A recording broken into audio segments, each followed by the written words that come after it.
परमोपकारी, परम आराध्य, दिव्य तपस्वी, परम वात्सल्यमयी गुरुदेव के पवित्र दिव्य चरणों में अनंत कृतज्ञता, आभार, धन्यवाद पूर्वक बारंबार नमोस्तु नमोस्तु नमोस्तु। हे गुरुदेव, आपकी कृपा पाकर हम उपकृत हैं और आपके ऋणी हैं, आभारी हैं। हे गुरुदेव, मेरी जिज्ञासा है कि गृहस्थ जीवन में तत्व चिंतन और आध्यात्म का क्या महत्व है? नमोस्तु गुरु जी। तत्व चिंतन ही हमारी जिंदगी को बचा सकती है, कसायों को कम कर सकती है। तत्व चिंतन ही हमें दुर्गति से बचा सकते हैं, क्योंकि तत्व चिंतन जब तक हम नहीं करेंगे हमें हे उपादेय का ज्ञान नहीं होगा। इसलिए तत्व चिंतन स्वाध्याय से आता है। जितना जितना हमारा स्वाध्याय होता जाएगा हमारा तत्व चिंतन बढ़ता जाएगा। और तत्व चिंतन किसे कहते हैं? मां स्वाध्याय का नाम तत्व चिंतन नहीं है। जैसे हमने कल 12 वर्षीय छात्र छात्राओं ने प्रश्न किया था, तत्व चिंतन का नाम स्वाध्याय नहीं है। स्वाध्याय से तत्व चिंतन होता है, लेकिन स्वाध्याय को तत्व चिंतन नहीं कह सकते, क्योंकि स्वाध्याय दो प्रकार से किया जाता है, एक जानने के लिए और एक मानने के लिए। एक व्यक्ति श्रावकाचार पढ़ रहा है जानने के लिए कि प्रतिमाओं का क्या स्वरूप है, और एक व्यक्ति पढ़ रहा है कि मुझे प्रतिमाएं पालन करना है इसलिए मैं पढ़ रहा हूं।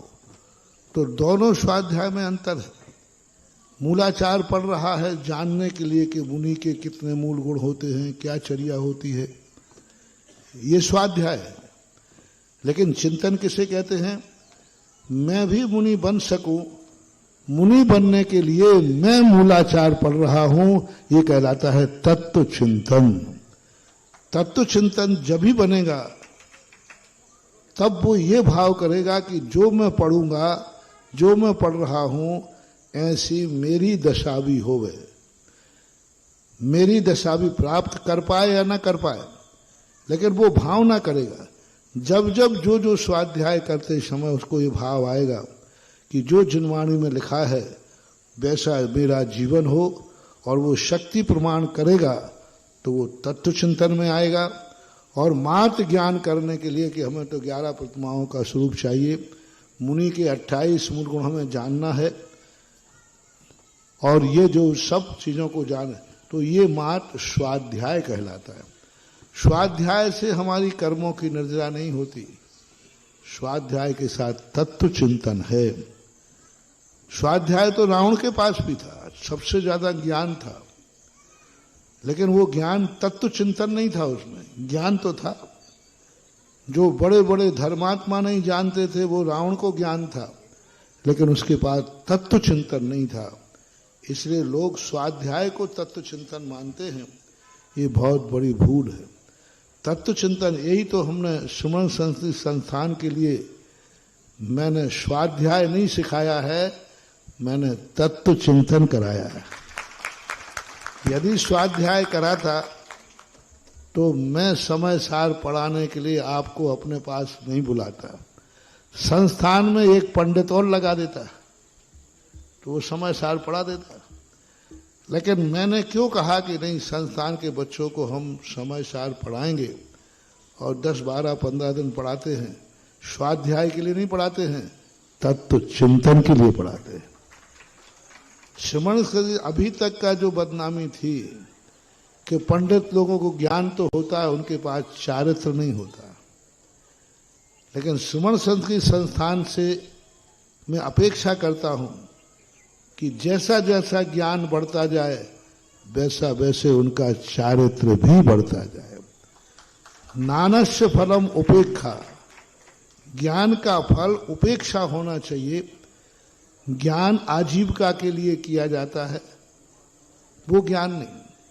आजीविका के लिए, नौकरी के लिए, XYZ, उसके लिए जो अध्ययन किया जाता है वो अध्ययन रावण के समान मात्र ज्ञान कहलाएगा। क्योंकि वो आजीविका के लिए पढ़ रहा है, जानने के लिए पढ़ रहा है, तो रावण के समान।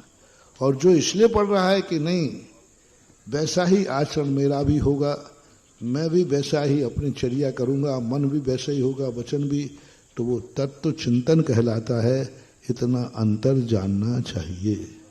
पूज्य गुरुदेव, आपके इस तत्व चिंतन से प्रभावित होकर ही श्रवण संस्कृति संस्थान के 3 अनमोल रत्न आदरणीय श्री बाल ब्रह्मचारी अक्षय भैया जी, अतिशय भैया जी और मोनू भैया जी संघ में प्रवेश पा चुके हैं। और 12 वर्षीय स्वाध्याय पाठ्यक्रम के भी 5 भैया जी लोग इस संघ में प्रवेश पा चुके हैं और आगे भी यह निरंतर विस्तार होता रहे, ऐसी मंगल भावनाओं के साथ बारंबार नमोस्तु गुरु। 3 पा चुके हैं, कितनों को और पाना है इस पर विचार करना।